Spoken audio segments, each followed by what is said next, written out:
Alright students, let's do Organic Chemistry Lesson 5. Halogenated hydrocarbons, alcohols, and carboxylic acids. So again, we will identify and describe significant organic compounds in daily life. We're going to name and draw structural, condensed structural, and line diagrams. Specifically today for halogenated hydrocarbons, alcohols, and carboxylic acids.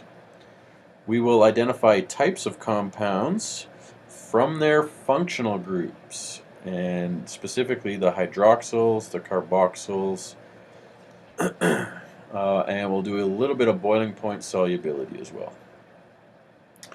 And again, today we're talking about alcohols and carboxylic acids. Okay, hydrocarbon derivatives. Hydrocarbon parent molecules where an atom other than C or H is attached. So far we've dealt with alkanes, alkenes, alkynes, and aromatics. We haven't dealt with derivatives yet. And derivatives have something other than C's or H's. Okay, so let's take a look. So there's butane. If we were to put an OH on it, now it goes from an alkane to one of these derivatives, an alcohol. Or we could put a bromine on it, and it's now not an alkane, but it's now a halogenated hydrocarbon. Alright, so let's talk about these ones. Organic halides. One or more hydrogen atoms are replaced by halogen atoms. Okay, so what are the halogens? Remember, group 17 is halogens. Now, if I take butane again, and I put a Br on it, one of these halogens, I have what's called an organic halide. Okay? Or if I put an F on it, I have an organic halide. Some organic halides are toxic and or carcinogenic, so their benefits have to be weighed against their hazards. And all of the organic halides are synthetic. In other words, you can't go dig a hole in the backyard and find one of these just in nature. We make these man-made. So, like for example, Teflon is a organic halide. Teflon is that non-stick coating on pans, and there's the formula. You have two C's surrounded by F's instead of H's, and then we just string those together in long chains like that and get this non-stick coating. Okay, so that's an organic halide.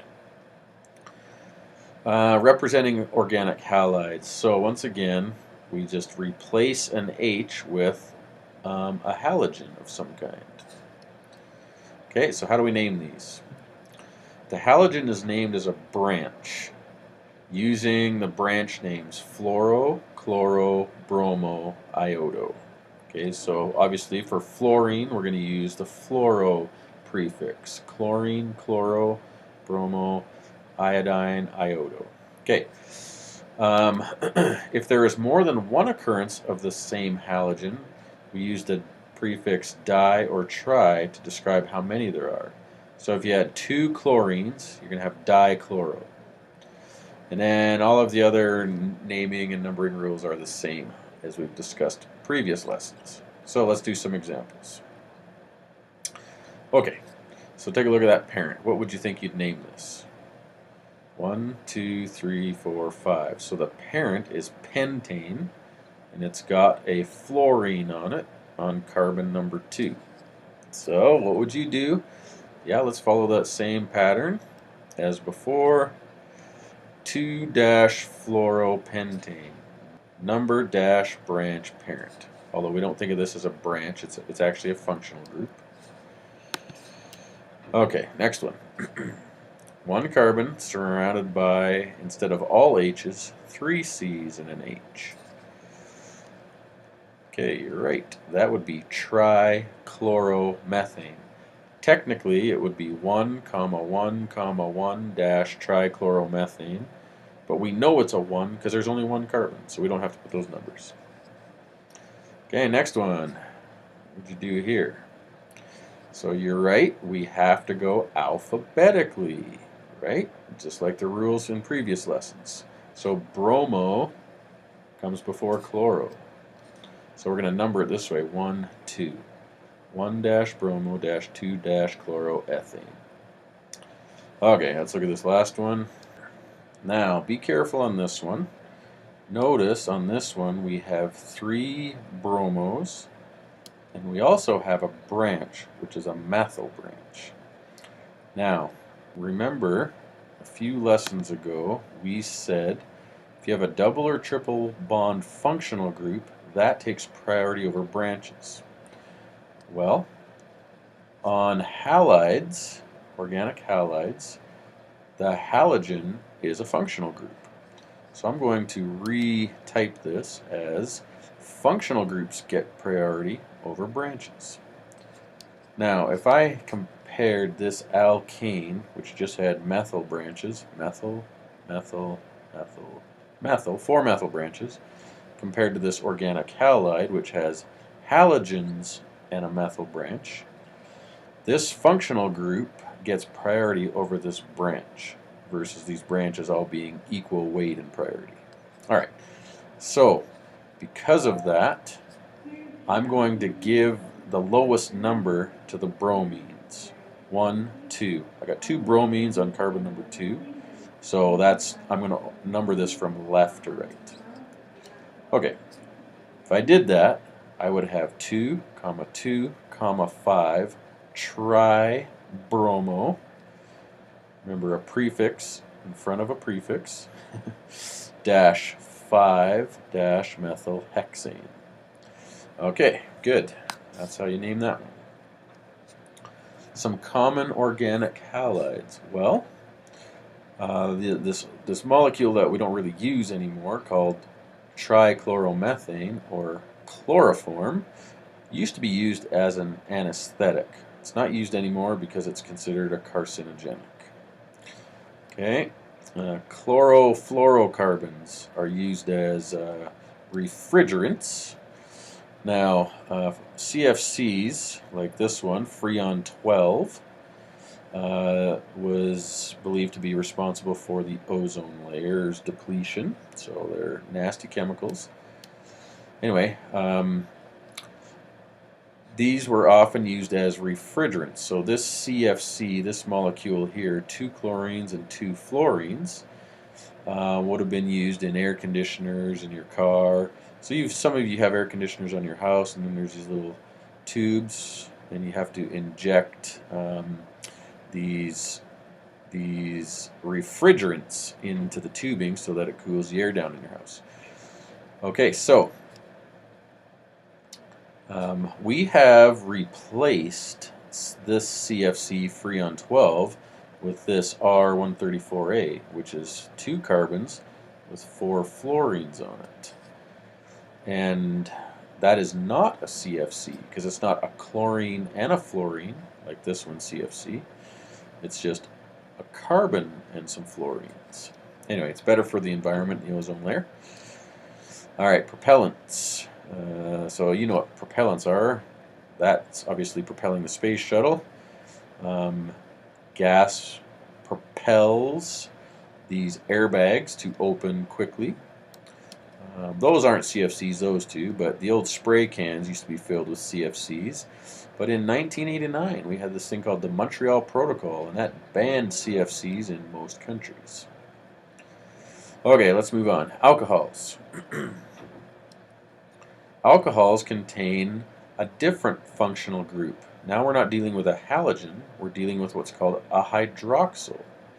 And a hydroxyl is just simply an OH. An OH. An OH. Now, don't mistake this with OH negative. If you drop these in water, like sodium hydroxide, you drop that in water and it breaks up into Na positive and OH negative. But this, you drop it in water, it doesn't break up and it doesn't form OH negative ions. So, how do we name alcohols? Okay. We drop the last E off the parent and we add the suffix OL. Okay? The hydroxyl gets the priority. Okay? Because it's the functional group. The OH gets priority over a branch.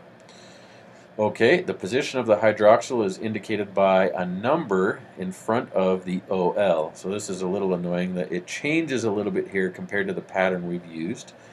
It's sort of like when we were dealing with double and triple bonds. We'll get there in just a second. We use the prefixes di and tri if there's more than one. And if there are multiple hydroxyl groups, we do not drop the E. Okay, so awesome, eh? All these things to memorize. Okay, here we go. So just, first of all, just think of this as, let's say it was just a C surrounded by H's. What would it be? One carbon, it would be methane. Methane, right? Well, we take methane, we drop the E, we add OL, and that's its name. Methanol. Okay, well that makes sense. So, what would you name this one? You are correct. If you said it's ethane, drop the E, add OL, ethanol. All right. Let's take a look at this one. Now, would you number this from left to right? 1, 2, 3. Or would you number it from right to left? 1, 2, 3. Hopefully you said you would number it this way because the OH gets priority over the branch. The functional group gets priority. All right. So now the parent is 1, 2, 3. It's propanol. Okay. And the OH is attached to carbon number 1. And the methyl is attached to carbon number 2. Okay, so what is it? It's propanol. Now the OH is attached to carbon number 1, so we're going to call it propan-1-ol. And let's name the branch. It's 2-methyl-propan-1-ol. All right, next one. Now be careful here. Sometimes a student will count this as 1, 2, 3, 4. But these two are not carbons. This point is connected to an OH. So the parent is really just right there. It's 1, 2. The parent is ethane. Right? I've got ethane.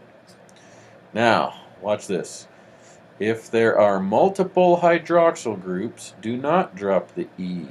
Okay, I got 2 OHs, so I'm not going to drop the E. I'm going to need a prefix, di. So this is ethane dash 1, 2 dash diol. This tells me it's an alcohol. Ol tells me it's an alcohol. Di tells me 2 OHs.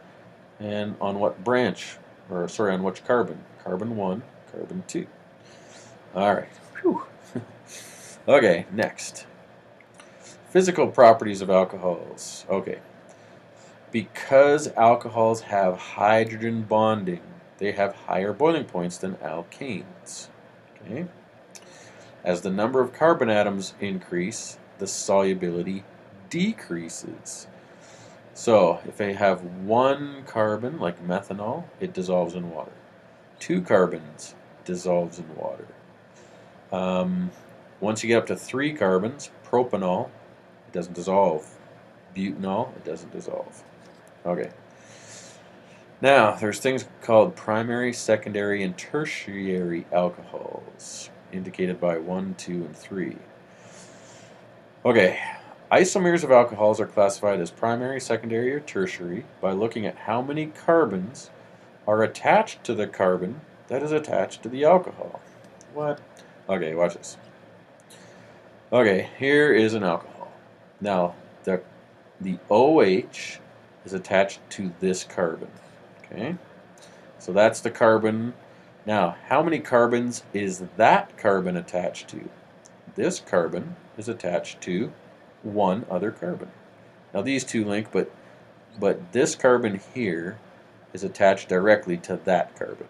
There's not a line going from this carbon over here, right? So anyway, this carbon is attached to 1 other carbon. That's a primary alcohol. Watch this.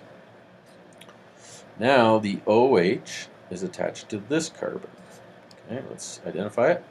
Now that carbon is attached to 2 other carbons. Alright, so that's a secondary alcohol. Alright, now this one. This carbon is attached to 1, 2, 3 other carbons. So that is a tertiary alcohol. Great. Moving on. You should know some common alcohols. So hopefully you've learned about methanol before in grade 10 or 11. Methanol is also called methyl alcohol, methyl hydrate, or wood alcohol. It is highly toxic to the human body.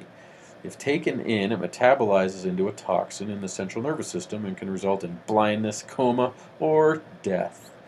So you're going to find methanol in windshield washer fluid, in gas line antifreeze, in fondue fuel, and lots of other places too. Now, here's kind of a fondue fuel type thing. Contains methyl alcohol. You've probably heard stories about kids at a party. They see this word, alcohol, and these kids didn't take chemistry. Maybe they're in junior high school. They don't really know their science very well. They see that word, and they drop it in the punch. And then something tragic happens, like this. Friends and family are mourning a loving, warm-hearted Whitby teenager who died after mistakenly drinking methanol at a house party. The 18-year-old was at Whitby residence on May 17th when a friend offered her vodka he brought from a relative's home, unaware that the blue liquid inside was actually methanol. Next day, both she and a 17-year-old boy fell ill and were rushed to hospital. The girl slipped into a coma and was pronounced dead Wednesday, May 22nd. So please, if you're at a party and alcohol comes out, make sure you know what's in it. If it's real alcohol, ethanol, or if it's methanol. Okay, now ethanol is the stuff in alcoholic beverages. Now ethanol is called ethyl alcohol or grain alcohol sometimes. It's produced by fermentation of sugar. It's found in alcoholic alcoholic beverages. It's slightly toxic to the human body, but your body can metabolize it. But it does have harmful effects over time, and it can have excessive use, even in the short term, can have some negative effects. Now, of course, we know the two faces of alcohol. There's the fun times, and then there's those times. Yeah, hanging out over the toilet. Awesome. Okay, carboxylic acids. These contain a carboxyl functional group. What is a carboxyl functional group? Well, it is this, COOH, or C double bonded to an O, single bonded to an OH. That's a carboxyl functional group. Okay. Yeah, so this right here is its fingerprint. That makes it a carboxylic acid. Just like if a fluorine was attached, it would be an organic halide. All right. Now you might say, well, this is an alcohol because it's got an OH attached to it. True, but if the OH is ever in combination with a double bond to an O, the whole thing becomes a carboxylic acid. And these functional groups are always at the end of the molecule. Okay, and so you can see there's the COOH, COOH, COOH. How do you name these? Drop the E, add oic acid. It's pretty simple. Okay, let's look at this one. One carbon. Imagine it was just a carbon surrounded by 4 H's. Its name would be methane. We drop the E and add oic acid. Methanoic acid. Okay, look at this one. Let's count it. 1, 2, 3, 4, 5, 6, 7, 8 carbons in a chain. Octane. Drop the E. Octanoic acid. Okay, you can do this one. 1, 2, 3, 4, 5, 6. What's its name? Yes, hexanoic acid. This one. 1, 2. Double bond to O. Single bond to OH. 2 carbon parent. Ethane. Ethanoic acid. Now, ethanoic acid is the stuff that's dissolved in water to make vinegar. That's the vinegar molecule right there. Okay. What are some of the properties of carboxylic acids? Well, they have higher melting and boiling points because they also have hydrogen bonds. So take a look. Ethane, 2 carbons, H is all the way around, boils at a warm minus 88 degrees Celsius. Now, if I just take this molecule's end and put an OH on it, I have just changed the boiling point dramatically from -88 to +78. Now, if I change this end even further to a carboxylic acid, I now boil at 118.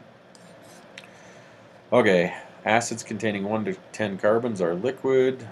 The other, get beyond that, we turn into wax-like solids. And that sort of goes along with this. Smaller ones are soluble in water. The larger they are, the less soluble they become. And they are acids, so they will cause a pH of a solution to go down because they're acids. Acids have lower pHs. Okay, what are some common carboxylic acids? Well, methanoic acid is also called formic acid. It's responsible for that sensation caused by insect bites and stings. So, check that out. Left a stinger there. That stings because he's putting some formic or methanoic acid into your body. Ethanoic acid is acetic acid or vinegar. Propanoic acid is used in antifungus agents. Benzoic acid is a food preservative. And you probably know this one. Acetylsalicylic acid is aspirin. Alright, so look, it's got a benzene in it. It's got COOH. So take a look. There's benzene, double bond to an O, single bond to an OH. So that right there makes it a carboxylic acid. It's also, it's got an aromatic. It's got benzene in it too, right? Okay, so that's it for that lesson. So let's go take a look at the homework.